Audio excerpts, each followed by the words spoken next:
What's up, guys? It's Nile, and welcome back to the creative world. Today, I'm going to be giving y'all a tour of my office building. This building is located in the downtown kind of area of my creative world from who knows how many years ago that I created it. But I just built this building pretty recently, and I fully furnished it, which is quite rare. So that's why decided to give a tour on it, because since I went through the whole building process and everything off camera, I was like, might as well show this building to my audience, because this is a very cool little building. Well, I shouldn't say little. It's a pretty big building. But I tried out different techniques that I've never really done before on like building techniques. I don't know what I was trying to say there. But I'll get into some of them in a little bit. So let's go ahead and get into it. All right, so quick disclaimer. Uh, this floor, this is not the original flooring that was in here.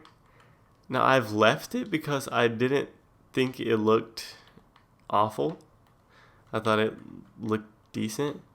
But basically, there was a little mistake. So I use slash fill for my, to do big chunks of land that I want to either clear or replace the block. And I slash filled this area over here perfectly at floor level and accidentally destroyed all the floor of this building. And it was with this block right here. But I ended up leaving it because I did not want to have to go through, and that sounds so lazy, but in the moment it was a really difficult process to go in and fix it. And with it looking not terrible, I didn't think it was that big of a deal. So that's just a little, little fact, I guess, about the floor in this building, just in case you don't like it. It's not completely my fault. So basically, if we walk in, it's a little more cramped than I meant it to originally be. But the staircase, there was only so much I could do. So it still works very well. But it is a slight bit cramped. But, okay, now the negatives out of the way. Okay, so you walk in and you have a front desk here. And I'll quickly walk behind and show you what's back here. So at the front desk, you have your books and your bookshelves and other things back here with keys and whatnot that they would have behind a hotel desk. Even though it's not a hotel. But that was the idea. Oh, and I forgot to mention I am in the city texture pack because I thought it looked so much better at the time. And it still definitely, I feel like, does. But I like to be able to build for a bigger audience. And the original texture pack, everybody has that. So I like to build on that texture pack most of the time. Okay, moving on. And here's just more bookshelves where they would store things and some bushes and whatnot. There's not too much back here. So if we go back to the front and we head up the stairs, this is actually supposed to be an office building. And I'll get more to that in a minute. But it's an office building for a home building company. And so this is the elevator. And if we go to the next floor, this is actually the conference room. So as you can see, we have over 2 TVs. That's something I love about the city texture pack. And then we have our little meeting room where we can discuss new things about the company and whatnot, and what needs to happen. And okay, so this is one of my first techniques that I was talking about that I tried for the first time in this building. And I'd seen it a lot, so I just gave it a shot. But basically, it's putting a different block as your wall texture. So as you can see, it's 2 thick walls. And I just put this wallpaper around. And I tried it out, and in a skyscraper, it definitely works so well. And I've seen people do it in houses, but I definitely need to practice that before I can pull that off, because that's a little more tricky because you have less room to work with. All right, so moving to the next floor. This is more the business side of things. This is the this is the purchasing room and teleportation room, and that'll make sense in a second. So basically, there's a little instruction right here, and you step on the pressure plate, and it will teleport you to the home, and you can tour it, come back, and then once you come back, you can press the button and purchase the home. As you can see, there's all these maps up here with an overhead view of the houses. And there's a number of different houses, and some of these I couldn't get perfectly lined up. That one worked amazing. But this one was a little in the middle of like multiple maps, so I just had to make them bigger. But as you can see, we have many different houses on here, and I believe this is the most expensive one. I'm pretty sure I spelled that wrong. Yeah. Okay. If y'all get this reference, then I have succeeded.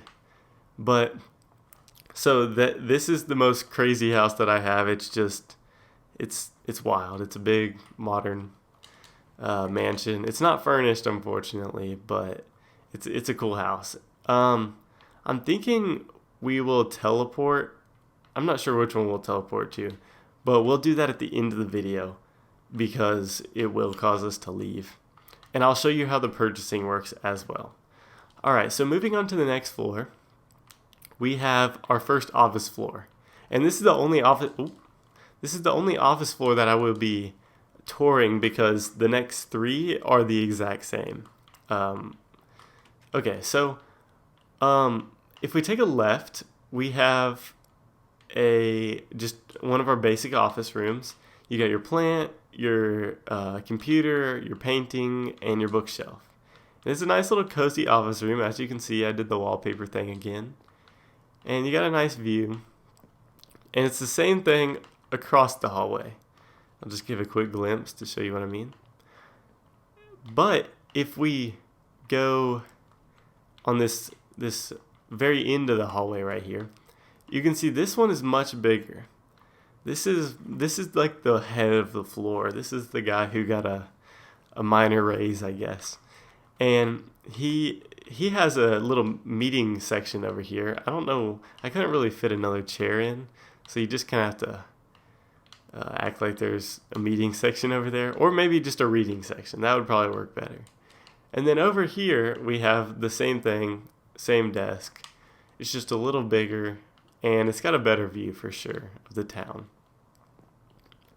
And each floor is like this, as I was saying earlier.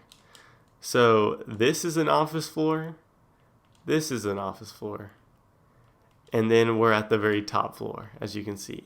And this is the CEO's office. This is the biggest office that comes in here, as you can see. So you have a massive like couch as your desk chair, a nice computer, a nice like marble desk. You have, paintings everywhere, fancy bushes. This is the man who's got it all like together. He's got the little drink section over here, multiple bookshelves, and look at this lounge over here. This thing's huge.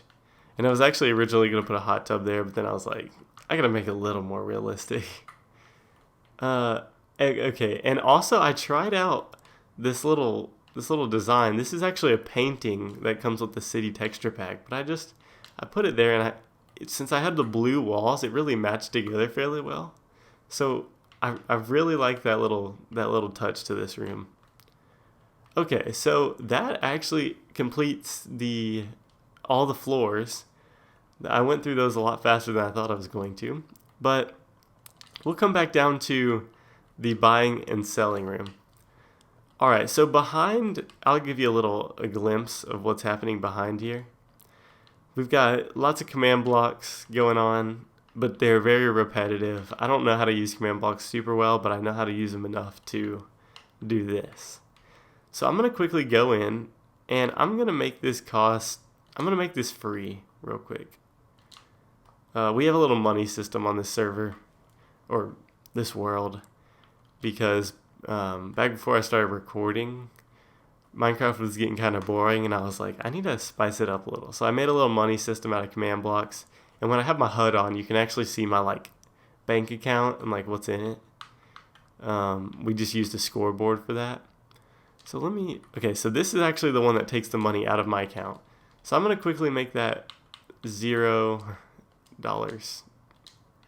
So then, basically, just to give a quick summary, just for those command block users that want to know this, this first one, it detects if you have $7.5 million in your account.